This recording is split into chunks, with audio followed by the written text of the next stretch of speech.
I'm Jo, your host, and today we're going to look at things you can do when you've got low energy levels and you're also trying to diet.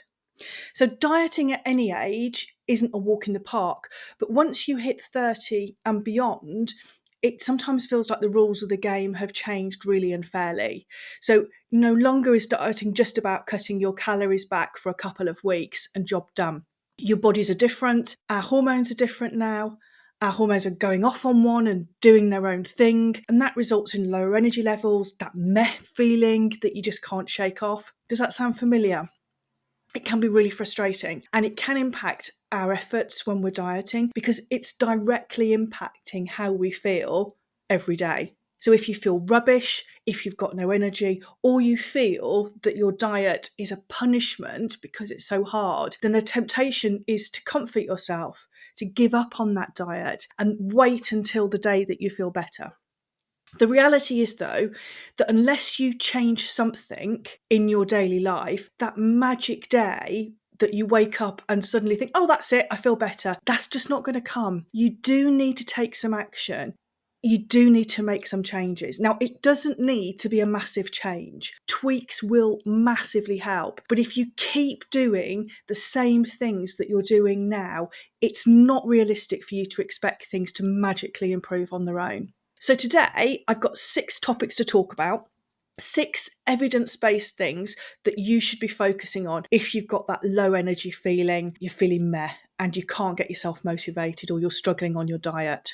I'm going to talk about things that you can tweak that are going to help lift those energy levels for you. Things you can actively do that will have a positive impact on how you feel. So let's start with sleep. If you are short on sleep, you probably already know that it's a big problem. It's like trying to run a marathon with your shoelaces tied together. I'm sure you already know it, but you should really be aiming for between 7 and 9 hours of sleep a night. Now, a good night's sleep isn't just about feeling rested in the morning. It's about the hormone fluctuations that happen when you are sleep deprived. So hormone fluctuations that impact your mood, they increase those hunger signals, they make you crave those carbs, those sweet treats to give you a sugar kick, to keep you going, or they have you reaching for the coffee all day.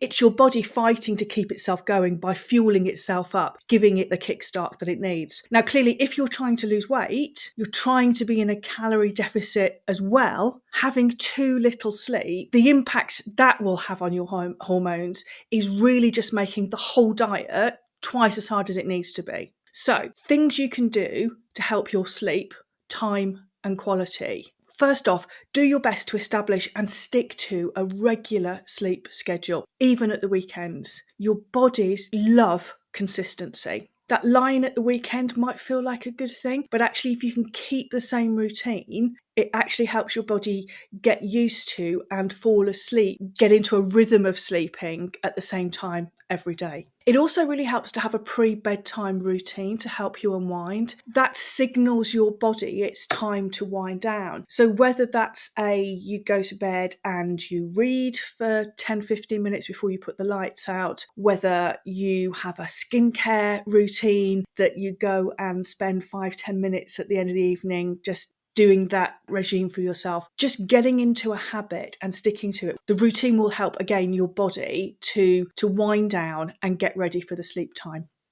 Making your bedroom a nice place to sleep is also important and will help the sleep process. It should be a cool room, it should be quiet, and it should be dark. Take a look and see if there's anything you can do to improve the environment. The next thing to look at, and is often overlooked, is hydration. It plays a big role in maintaining your energy levels, and even mild dehydration can lead to fatigue, it impairs your cognitive function, and it can give you mood swings. And you've probably realised, as I've said all of those symptoms, those side effects and symptoms of not getting enough water are also pretty common perimenopausal symptoms. So in the past, if you've not really focused or bothered too much about your water intake, it maybe wasn't having a big noticeable impact on you. But because those symptoms now could also be amalgamating with your perimenopausal symptoms, taking the time to drink some more water, that is something that's totally within your control, and it could help those symptoms and knock the edge off. So be aware of that. To stay hydrated, you should be aiming to eat at least 2 litres of water daily. More if you're active or if the weather's particularly warm. If you're getting brain fog, then it's a good idea maybe to set a reminder on your phone for a few times a day to remind you to top up on water.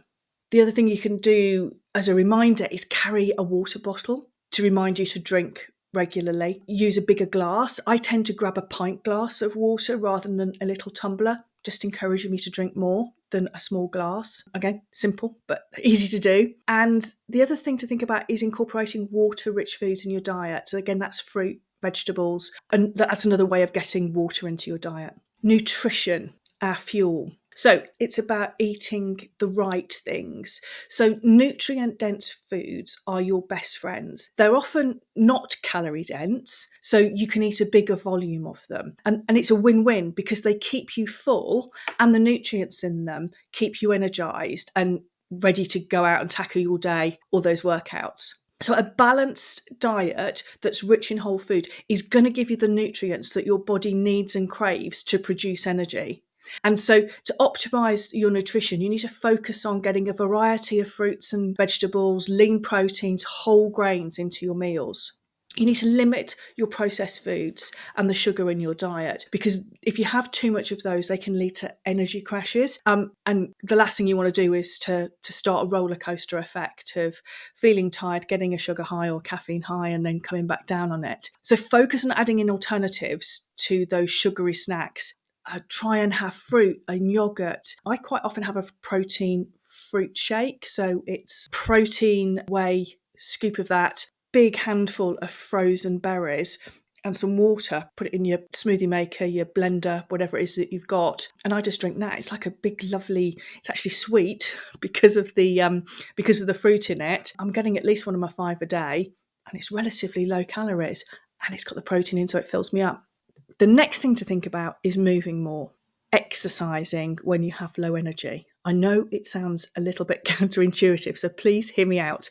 I am not saying you should go and run marathons, unless, of course, that's your thing, then go you. But I'm talking about doing more, because regular exercise isn't just for maintaining a healthy weight. It's a direct way to boost your energy levels. So physical activity increases oxygen and nutrients to your body tissues. It helps your cardiovascular system work more efficiently. The more you do, the more you can do, the more you want to do, because your body likes moving and it'll reward you and encourage you and want to move more. If you currently don't exercise at all, or your energy levels are so low that you really are struggling, here are some ways that you can look to try and get yourself more active. So firstly, look for something that you enjoy doing. If you do that, it's much more likely that you're going to stick with it. If you try something and it's not your bag, don't think exercise isn't for me. Try something else. Have fun. See it as something that will be fun. Go with a friend to a class. Learn something new, whether it's Pilates or yoga or a circus class, whatever it is. Just find something that you can go to with a mate, have some fun, and move. And remember, just any movement counts. So if you're really, really struggling, just start with a short walk, 5 minutes. Just go to the end of road and back, and then build up more intensive activities over the long term.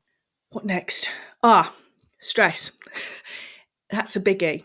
So when you are stressed, your bodies want to naturally nurture itself, look after itself, and it's going to try to cling onto every single calorie because it's sensing danger. Yeah. So your body, it'll be doing this discreetly, but it will be impacting on your daily movement. Your body will be moving less. You will be fidgeting less. You will be less likely to stand up and move around, even if you don't notice it, because your body's just trying to conserve energy for the danger that it's perceiving. What you need to do is you need to find ways to relax. You need to find ways to de-stress. It isn't just good for your mind and your energy levels. It's actually also going to impact on your waistline. So if you're thinking, Joe, I hear you, but I really just don't have the time, you should see that as a red flag, because if you are that busy, you haven't got time to look after yourself. You actually need that relaxation time more than most people, and definitely more than you think you do. You don't need to carve out enough time for a whole spa day. just 10 minutes in the morning or at night is a good place to start. So things you can think about doing. You can think about mindfulness or meditation. Might sound a bit woo-woo. I thought that a few years ago, gave it a try, haven't looked back. If that doesn't sound like your bag, how about taking a long bath? Whatever works for you and relaxes you. And it's different for everybody. So, don't take this as a binding list. Think about things that you can unwind, things that relax you. Look for hobbies or activities that relax you, whether that's reading, yoga, Pilates, try something new.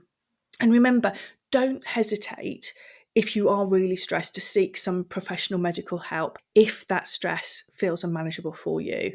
There's plenty of help out there, so please do reach out. When you are going through perimenopause and menopause, your bodies are on a little bit of a roller coaster. And I, for one, hate roller coasters with a passion. But if you're aware of what's going on and looking for the support for help with your symptoms from medical professionals, it can make a world of difference in managing the energy dips and the diet struggles that you'll also be having at the time of perimenopause. As I've already talked about, your hormones are changing. And those can impact your energy, your mood, and your overall well-being, as well as all of the other things we've talked about. Recognizing this and knowing that actually it could be perimenopause symptoms on top of everything else that's causing you to have the low energy, that knowing that means you can work out how best to deal with them. Clearly, I'm not qualified to advise you on medical stuff, so I would always recommend you to consult a healthcare professional for personalised advice on managing those symptoms around perimenopause, around the types of medication that are suitable for you, any natural remedies or lifestyle adjustments that are appropriate for you, and to help you stabilise those energy levels. The last thing I wanted just to touch on was to double check if you're on a diet and you've got super low energy, are you eating enough?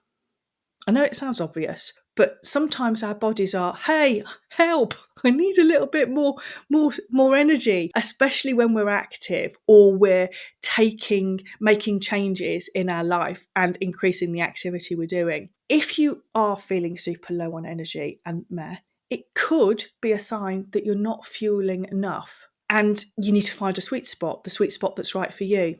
So if you're under eating, that can absolutely lead to fatigue. It'll affect your energy, your mood. It's essential that you fuel your body adequately, especially, as we've been talking about as well, during perimenopause, because your body's needs are changing anyway. So you just need to make sure you're not neglecting or going too hard on the calorie deficit.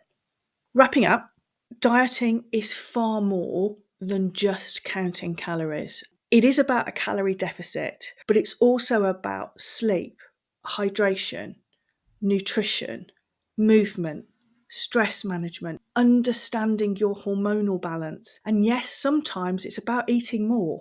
I hope today's podcast encourages you to see the bigger picture of your health and dieting, and perhaps giving you some ideas on ways that you can tweak things to improve your energy levels. Let me know if it's been helpful. That's all for today.